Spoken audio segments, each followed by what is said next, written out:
Bonjour, bienvenue au festival Al-Kazma, donc normalement de Gabès, festival d'art vidéo, mais du fait des circonstances, bien évidemment ce terrible problème lié au coronavirus, eh bien un festival qui devient numérique, et donc nous allons suivre sur nos ordinateurs et nos télévisions. Alors le format du festival n'est pas tout à fait resté le même, évidemment, du fait du passage, on pourrait dire, d'une forme physique à une forme numérique. Pourquoi? Eh bien parce que certaines œuvres devaient être projetées à l'Agora de Gabès, donc au Palais des Congrès, dans très grande dimension, et bien évidemment, ce n'est pas possible quand, bien sûr, on est devant un écran d'ordinateur. Alors, la vidéo, c'est quelque chose de complexe. Parfois, on a des demandes d'immersion de la part des vidéastes. Parfois, on a des images, des propositions qui sont beaucoup plus intimistes, auquel cas, eh bien, on peut se retrouver devant l'ordinateur. Alors, ceci explique les choix que nous avons faits. Nous avons 12 vidéastes pour ce festival. 12 vidéastes, donc 6 internationaux, non tunisiens, 6 tunisiens. Nous avons 6 femmes, 6 hommes. Non pas qu'on ait souhaité respecter des quotas, mais ça s'est trouvé comme ça.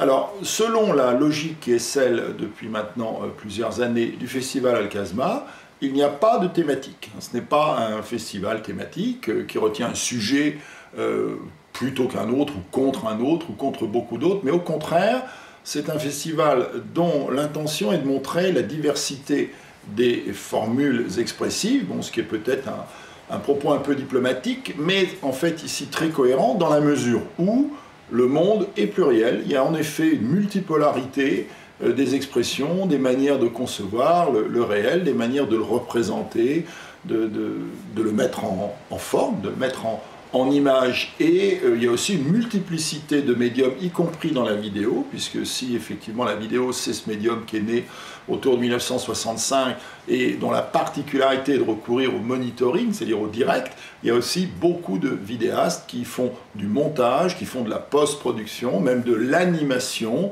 ou de la vidéo qui va multiplier les entrées, donc selon on pourrait dire des pratiques de vidéomontage parfois très complexes. Donc nous n'avons pas voulu réduire ici le champ de la proposition à un thème, mais au contraire montrer qu'il y a une multiplicité donc de formules possibles pour faire de la vidéo, et il y a aussi une multiplicité de thèmes qui sont abordés ici.